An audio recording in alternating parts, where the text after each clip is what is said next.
Hi, I'm Ben Rayo, and I'd like to take some time to talk about how you can structure your deal. There's a lot of different ways to do this, and everybody has a different opinion, and all of them are right, and there's nothing that's a wrong way to do a deal.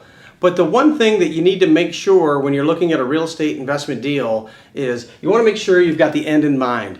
What are you trying to do? That'll help develop your strategy as far as what kind of properties that you want to buy, how you want the deals to be structured. You really need to think about what's my exit strategy when I'm going to buy a property. A lot of people get so excited, they just want to run out, jump and buy a property, and they don't think about what am I going to do with this a year from now, 5 years from now, 10 years from now, or 2 months from now.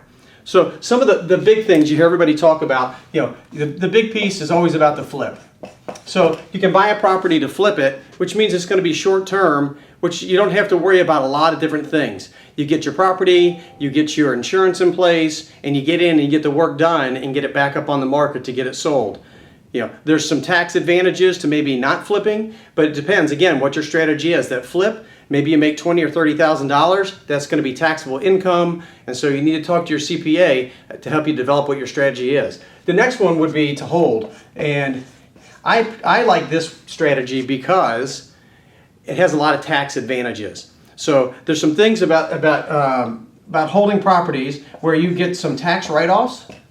You get some of the depreciation. So when you have anything with that property that you're holding at the end of the tax year, all the expenses, all the depreciation for the property, that's all going to roll down typically to hit your personal P&L, which means that I'm going to reduce my income, and I don't want to pay any more taxes than I have to. So it's a great piece for that. Then the other piece would be, what's your cash flow on the property. So what you're getting into the property. When you buy the property, the expenses you have into it, the cash flow, you need to be thinking about those things.